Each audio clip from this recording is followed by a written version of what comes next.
Okay. First of all, life is a series of tests, and it is illogical for you, when you fail in one of the aspects of this life, that you personally don't know whether it is good for you or bad. However, a proper Muslim trusts Allah.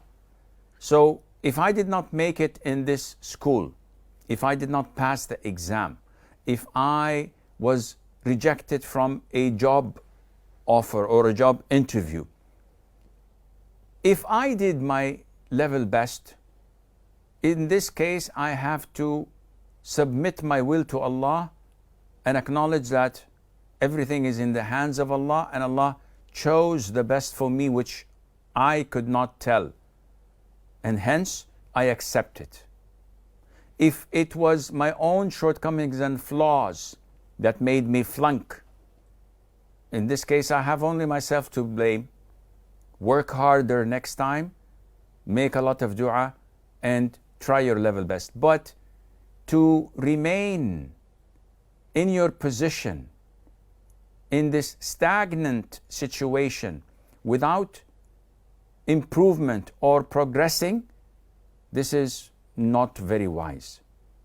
Sitting back in sorrow and sadness for missing this opportunity in that school or institution would not improve your lifestyle, would not increase your knowledge, and surely would not admit you to any other school or institution.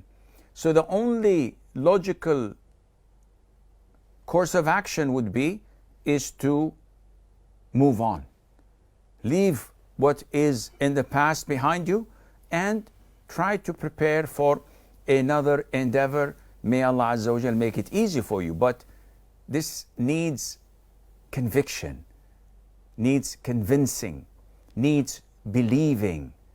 And it seems that you may need life coaching from someone who would try to uncover what needs to be uncovered from your potentials, your way of looking at things and thinking. Because most of the people that I sit with have a problem in identifying what's right and what's wrong. It's like there's fog in front of their eyes and they cannot recognize. So when they sit with someone who motivates them and who tells them how shaitan works and gives them and shows them the light at the end of the tunnel, their lives change. As for how to uplift your morals or your expectations, how not to feel inferior, again, this deals with knowing who you are and what those around you really are. And this is not something that can easily come by taking a pill or an injection. It needs a lot of reflection, it needs knowledge, it needs to make a lot of dua, and it needs you to know your limits and who you are. The scholars used to say that sincerity, one of the main characteristics of sincerity, how would I know if I'm sincere or not, is when being criticized does not sadden you or harm you.